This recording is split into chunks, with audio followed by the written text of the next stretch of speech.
দেখছিলাম ঈদ যাত্রায় যাত্রীরা নির্ধারিত ভাড়ায় টিকিট পাচ্ছে কিনা এবং বাস স্টপেজে যাত্রীদের যে সেবাটা নিশ্চিত করা দরকার, যে শৃঙ্খলা থাকা দরকার, সেটা আছে কিনা।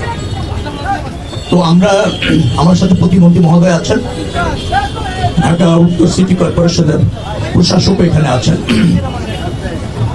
তো আমরা যেটা দেখতে পেরেছি সেটি হচ্ছে যে নির্ধারিত ভাড়ার চেয়ে কোনো কোনো জায়গায় কম ভাড়াও তারা যাত্রী বহন করছে।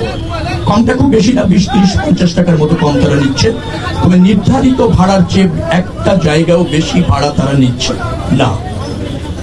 যাত্রীর চাপ আছে এবং যাত্রীরা নিরাপদে বাস স্টপেজ থেকে তাদের গন্তব্য দিকে যাত্রা করতে পারছে।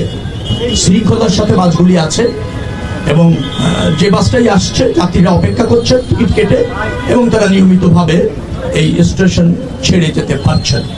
হয়তো আজকে সরকারি ছুটি অফিস করেই হবে, সেই কারণে বিকেলে হয়তো সন্ধ্যার দিকে চাপ বাড়বে। সেই বাড়তি চাপ কিভাবে মোকাবেলা করা যায়, যাত্রীদের ওই বাড়তি যখন চাহিদা থাকবে টিকিটের এবং বাসের, সেটাও কিভাবে তারা ফুলফিল করবে সেই ধরনের প্রস্তুতি আমরা দেখলাম যে তারা নিয়েছে। যথেষ্ট সংখ্যক বাস এখানে স্টপেজে রাখা গিয়েছে, যত্রতত্র পার্কিং নাই, শৃঙ্খলাও আছে। আমি মনে করছি যে একটা স্বস্তির নিরাপদ ঈদ যাত্রা এবার আমাদের জনগণ আমাদের বাস স্টপেজ অথবা ধরেন ট্রেন স্টেশন অথবা লঞ্চ স্টেশন থেকে নিশ্চিতভাবে পেতে চলেছে বলে। জি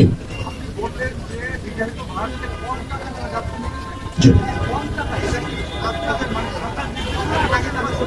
না তাদের খুশিতেই নিচ্ছেন। আমরা বলেছি যত কম রাখা যায়, নির্ধারিত ভাড়ার চেয়ে কম টাকায় অনেক সময় তারা যাত্রী নিতে অভ্যস্ত অতীতে, কারণ যাত্রী যখন চাপ কম থাকে যাত্রীকে আকৃষ্ট করার জন্য নির্ধারিত ভাড়ার থেকে 100 টাকা কমে তারা এই সার্ভিসটা দেন।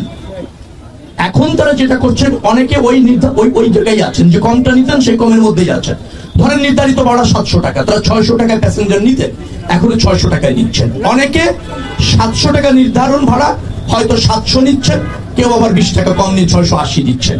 অর্থাৎ নির্ধারিত ভাড়া ক্রস করেছে এরকমের কোন নজির আমি গত 7 দিনে পাইনি কোথাও।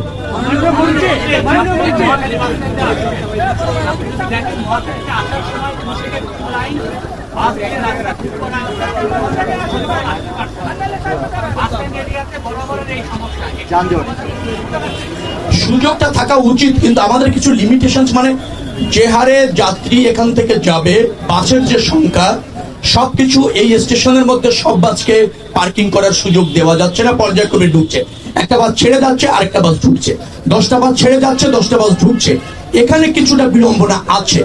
এখন ধরেন আজকের মধ্যেই তো এটা এই স্টেশন থেকে বড় করা যাচ্ছে না, তারপরও আমি বলেছি শৃঙ্খলা রেখে মেইন রাস্তায় যাতে যান চলাচলটা বাস চলাচলটা অবাধ থাকে ততটুকু শৃঙ্খলা যেন এখানে রাখা হয়, একেবারে স্ট্রাইক যাতে না হয়ে যায়, যান চলাচলটা যেন স্বাভাবিক রাখার চেষ্টা করা হয়। সেভাবেই আমরা 2-3 দিনের মধ্যে এটা ম্যানেজ করার চেষ্টা করছি। আশা করি আমরা সফল হব। আইন শৃঙ্খলা রক্ষাকারী বাহিনী তৎপর আছে, ভলেন্টিয়ার আছে, বিআরটি এর এবং মালিক সমিতিরও আছে, পরিবহন শ্রমিক সমিতিরও অনেক ভলেন্টিয়ার আছে, তারা সবাই সমন্বিতভাবে কাজ করছে। কোনো ব্যত্যয়, কোনো ধরেন অসন্তোষ বা সমন্বয়হীনতা এটা আমি দেখি। আমরা দেখেছি যখন পরিদর্শন করে তখন সব ঠিক থাকে, আপনি এখান থেকে চলে যাবেন সন্ধ্যা থেকে বা বিকেল থেকে যে ভাড়া নেওয়া হচ্ছে তার দ্বিগুণ বা এর চেয়েও বেশি কোনো সম্ভাবনা নেই। আমি আপনাদের কাছে বলছি, নির্ধারিত টাকার চেয়ে 1 টাকা ভাড়া নেওয়ার কোনো সুযোগ নেই। মোবাইল কোর্ট এখানে আছে, এখানে ভিজিলেন্স টিম এখানে আছে, এখানে কন্ট্রোল রুম আছে পুলিশের।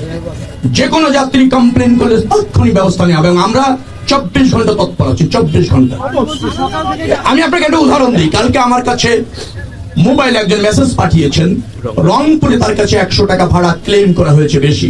আমি তাৎক্ষণিক রংপুরের ডিসির সাথে কথা বলেছি, তিনি সেখানে গিয়েছেন, ভিত্তি পাননি কোন অভিযোগের।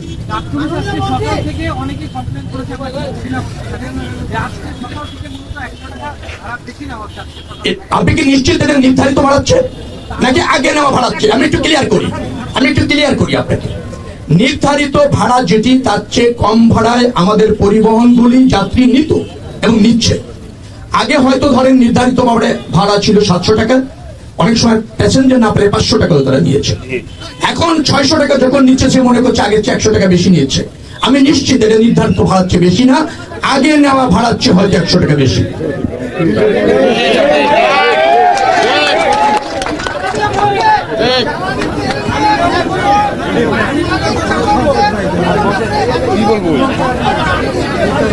সংকট আন্তর্জাতিক পর্যায় থেকে ব্যবস্থাপনায় আছে, কিন্তু গণপরিবহনে পর্যাপ্ত জ্বালানি নিশ্চিত করা হয়েছে। যে গণপরিবহনের মালিকরা এখানে আছেন, গতকাল রাত থেকে নিশ্চিত করা হয়েছে গণপরিবহনে পর্যাপ্ত তেল সরবরাহ করা হবে। তেলের দাম বাড়ছে না, তা আমি আগেও আপনাদেরকে জ্ঞাত করেছি, আজকেও বলছি তেলের দাম বাড়ছে না এবং পর্যাপ্ত তেল গণপরিবহনে নিশ্চিত করা হবে। না পাচ্ছে না, মালিকরা এখানে আছে, পাচ্ছে না এরকম বলার কোনো সুযোগ নেই। পাওয়া যাচ্ছে, পাচ্ছে তেল, তেল পাচ্ছে, পর্যাপ্ত হারে তেল পাচ্ছে।